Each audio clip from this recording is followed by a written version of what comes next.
Oh dog, we are doing this. How's it going, folks? Jack here with another reaction to Casual Geographics. So this is an interesting video today because I would have imagined that he could have jumped on the trend of the whole 1 man or 100 man versus 1 gorilla situation.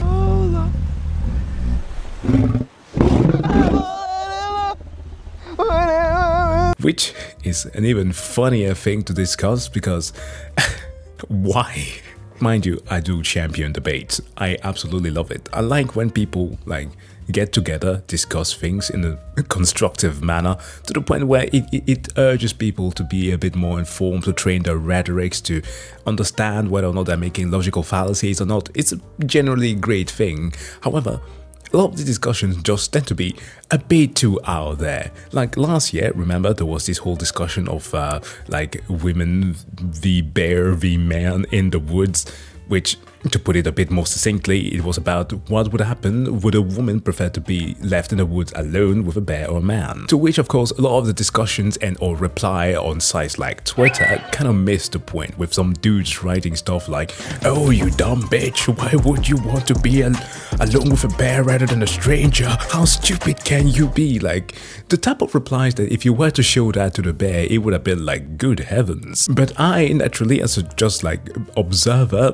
was thinking that this entire discussion was going to shift to this perspective of dudes trying to act like Leonardo DiCaprio in The Revenant. Like, well, how would I survive for that to be put in a situation like that? Because, you know, those are the kind of things that appeal to the male fantasy. Instead, we ended up discussing what 100, mind you, niggas would have done against 1 gorilla.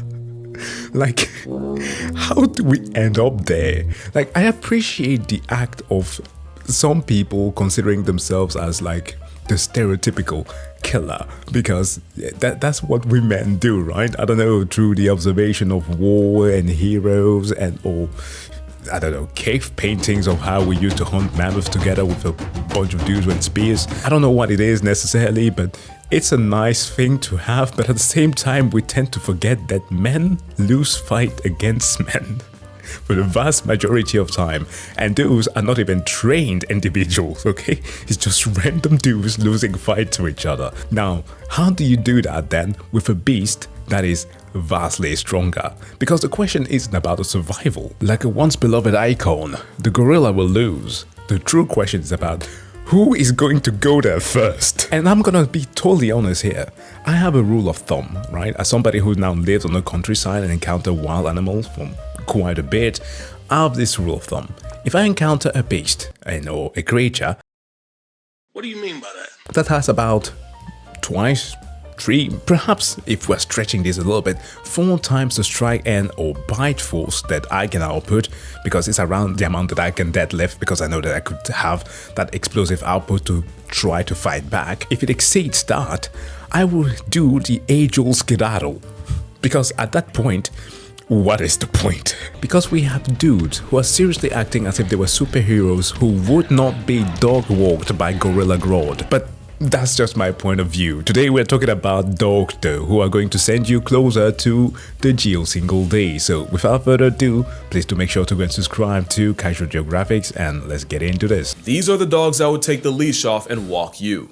Because a lot of y'all have gotten way too confident. I've said it before, but one way to see how a guy's mind works is to ask him, what's the biggest animal you could beat in a fight? And if you want to see how highly he thinks of himself, ask him, what's the biggest dog he could take down? Or if there's even one alive that he couldn't. TikTok has taught me a majority of y'all are KOing anything canine. Allegedly. Now, in their defense, there's over 350 breeds of dogs and the average man is bodying most of them. Dogs are built for friendship, some quite literally, and they're descended from a pack hunter who really isn't about the one-on-ones. Plus, dogs have one real way of delivering damage, and unless they have the size to make up for it, most dogs can't go band for band with the average man. True. Thing about size.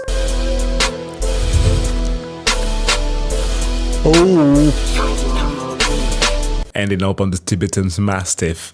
Oof. Oof. We have some dogs out there who weigh the same as those bloody gorillas.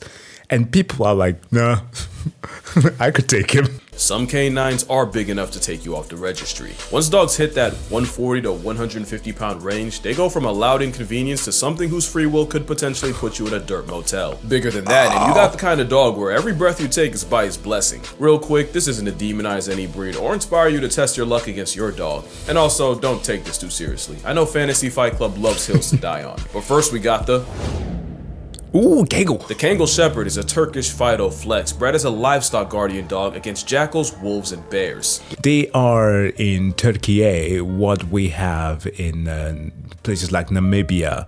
What are they called? The Anatolians. Yes, Anatol, because I have a friend from Namibia who actually has the name Anatol. And yeah, through him, I knew of the dog breed. It's a weird thing. But they are beautiful dogs. But man, they are very protective. Males on average get from 110 to 150 pounds, but ask around. Someone will tell you about their 180-pound attitude adjustment. An important distinction is that these aren't herding dogs. They're guarding dogs. The canine insurance policy pretty much are part of the herd, and any predators that flock around very quickly find out. Kangles will defend theirs in any situation, and while the cellmate of Cerberus prefers intimidation, they'll catch a clean body if it gets there. The catch is, since Kangles are built to defend the defenseless, they're unironically really good with children. But with a temper more trigger-happy than the state of Texas, nothing steps to a member of a Kangle's herd without getting read in an obituary. Apparently, some Kangles have snapped at their owners for getting too close to their own sheep. With Kangles having the strongest bite of any dog at an alleged 743 pounds per square inch, a snap from a helicoptering horsehound hits much different. They're so 708. Dude, okay, look, I'm gonna keep bringing up the gorilla analogies here and there because just to give the perspective to this entire discussion, because they are said to have a bite force of 1,300 pounds per square inch, which is about 8 times that of a human being. The dog has about half of that. Ouch. So protective, they even protect some of the predators they were hired against. And these motherfuckers are carnivores. The gorilla will by accident bite you. Namibia, ranchers and cheetahs share an area code, and in a world where a dead cow can set your entire family back, many cheetahs become chalk outlines in the name of asset protection. But having Kangles and Anatolians on site, which as far as I understand are Americanized Kangles, the cheetahs get run off by canine conflict resolution before the ranchers have to reach for a permanent solution. Oh, Anatolians can be found in America as well. Okay. Well, I guess... Wait a minute. Anatol means sunrise. It's Greek. I'm not gonna get into like the nomenclatures of certain things. There are words that appear in a lot of cultures that are kind of similar. In the same way that if you are from Kenya and you have the name Keita, it's just literally the same thing that you have as a typical Japanese name. So like, yeah, it wouldn't get past me that the similarity is random. The Kangle option actually reduced cheetah trappings and killings by 80%, and in some places they're providing the same deterrent service to wolves. So all in all, they're still a good dog, just not for everyone. And not just because they need space, experience, and most importantly a purpose, they need discipline, because gentle parenting means Turkish Tank rips your arm out of the socket the first time he sees a squirrel. Caucasian Shepherd. This fluffy boulder would send you back to the mountains they spawned from. Forged in the mountains of Caucasus, the Caucasian Shepherd is also called the Russian Bear Dog, even though they're not Russian, and you're liable for a lecture if you call them that in front of the wrong person. They also weren't bred to hunt bears. They're also livestock life insurance. It's just that calorie blocking a bear might just come with a job description. The blow-dry Tasmanian Devil comes in 2 forms, the longer coated mountain type and the shorter coated steppe version. The mountain brand are the big boys, and usually the ones that can get to over 200 pounds. And I promise you, you are not choking out a Wolverine on creatine with war experience. The dog, also called the ovcharka, was used in World War II as Soviet Union guards that would gatekeep Soviet gulags. So they might not send you there, but they'll keep you in its custody. So even though they didn't originate in Russia... I didn't know that. Okay, now that explains a lot. Before the Soviet Union developed an atomic bomb, they mobilized a furry nuke in the form of Fido. Also, a good amount would patrol the Berlin Wall, and after the wall came down and the dogs were adopted out, many of the veterans would suddenly remember their orders whenever near the past tense wall and would robotically walk in obedience to a wall that wasn't there. So yeah, folks messed around and created an absolute unit of a sleeper agent, and it isn't until you have about 200 pounds of dog resisting your will that you realize what the mountains of Caucasus were cooking. There's a reason. Automatic submission.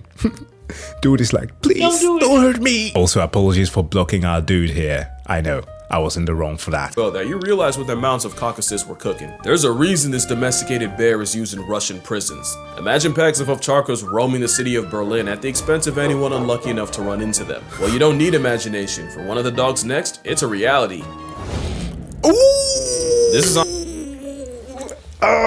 Yeah. The actual guard dog. Okay, listen, fun little story. In Cameroon, where I was born, we used to call them Kontakt dog. Kontakt, which, I know, sounds very German, is just a thing of a relation to just how uber black they are. Because that was a word that we used to use for the tar for roofing. You know, the black adhesive that gets put on roofs, so to make them water resistant. We will use that word for these dogs because look at them. Look at the freaking thing. Dude, this is that darkness incarnate. This is built like the pit bull that removes the stone from the daycare to eat children. Like, it's honestly Jesus. The first place my mind went after hearing about the man versus dog debate. You tell him to sit, he looks at you like this.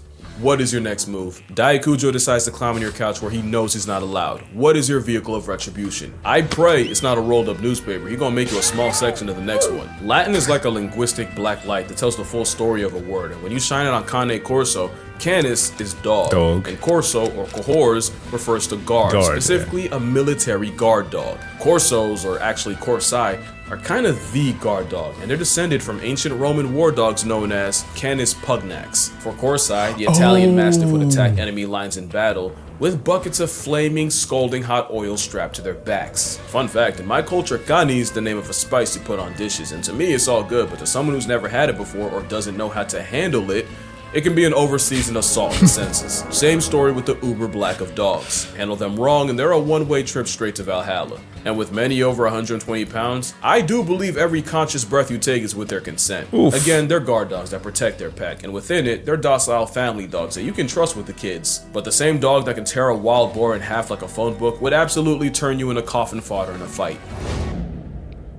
Oh. This might be the most underrated dog out here. First time I saw one, I genuinely thought it was a customized Cane. And while they look similar, at up to and often over 140 pounds, the Bressa Canario somehow tankier than the canine Italian stallion. Don't get it twisted, the Spanish Mastiff off the Canary Islands is 404ing most men. They just might have been brought over by Spanish conquistadors, and they were admired for their intelligence, toughness, and like a fitted sheet they won't fold. But they were also bred specifically to exterminate wild or stray dogs. And in a cultural aspect, there's a thing that always fascinates me with, especially black people having like these types of breeds for dogs. Now, no, like seriously, it's based on like straight up historical thing, because you will know that there is a relationship of like,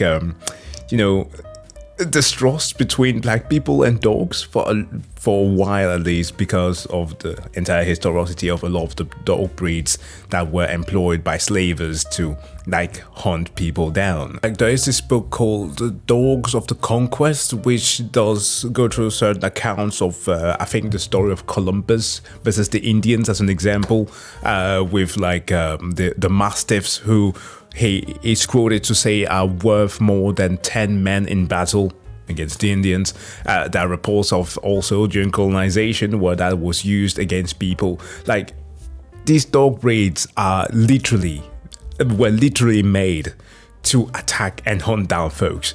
And when it comes to, of course, such things as abolition, right? There were the Cuban bloodhounds, which are very famous for black people specifically. Like, this, of course, not to bring the mood down here. We are already talking about dogs that could murk people, just like some historical facts about how it kind of feels funny sometimes to see black folks actually go through that, which perhaps is a good thing, meaning that these, like, not stereotypes, but like bad feelings about those times have been like put behind us to a certain degree. So that's I guess it's good. And that's something I'm gonna touch on later, because LGDs like ovchakas, they're not meant to murk predators. just discourage them. They bred the Presa Canario to erase other dogs. That's basically a canine assassin. The hired gun was also a reoccurring character in dogfighting rings, even after it was criminalized. Because of this, the pride of the Canary Islands almost went extinct in the 60s. Luckily, a breed society, Club Español de Presa Canario, was formed, and they came up with a breed standard. The standard was approved in '89, and the Presa Canario was recognized as the official dog of the Canary Islands. The goal was to help the Presa make a comeback, and today they're still going strong. They have a lifespan that can last over a decade, despite all the nerfs that come with being a big dog. Which means we're talking about the dog that has fought its own kind, its own biology, and literal extinction. Not the type I want to start problems with. Now let the record show that the muscle of canary is the equivalent of a canine wet wipe around family, but any burglars getting blacklisted from the census. Oh, the big boy. Once upon a time, a zoo in China caught heat for trying to pass off a dog as an African lion. Oh, it didn't last long, and they were for sure wrong, but when you squint at a Tibetan Mastiff, you see the inspiration. This woolly mammoth is one of the oldest dog breeds alive, and they were used to protect Buddhist monasteries and Tibetan monks from apex threats like wolves, bears, and snow leopards. Traditionally, the hound of the Himalayas would sleep all day and patrol the villages at night, so Dude, if dogs can make a bear call Michael to do the moonwalk. Bears and snow leopards. Traditionally, the hound of the Himalayas would sleep all day and patrol the villages at night, so if you take in a Tibetan Mastiff, you may find their habits nocturnal. They're built different. I'm talking genetically sequenced abnormally. Back in the day, Tibetan Mastiffs were bred with Tibetan wolves because the dogs have a special protein that helps red blood cells carry oxygen 50% more efficiently. This mutation does not appear in other dogs, but you do see it in the Tibetan subspecies of gray wolf, which is why the sentient hair salon pile can survive such a high altitude. It's not hard to see how a full-grown literal Clifford can send wolves running. And that's what I wanted to mention. These are guardian dogs, not attack dogs. They don't want you dead necessarily, just gone. They're not out here looking for smoke, and if you have one, you'll find that the most dangerous thing about them is the constant slobbering can be a slip hazard. They want to disappear you by, you know, the most useful means. But there's a catch. The Tibetan Mastiff wasn't just insurance, they were a status symbol, especially in China. One named Big Splash sold for $1.5 million, so they can ruin you physically and financially. The problem is, like all fads, the TM hype faded fast, and the outcome was more abandoned Mastiffs than anyone knew what to do with.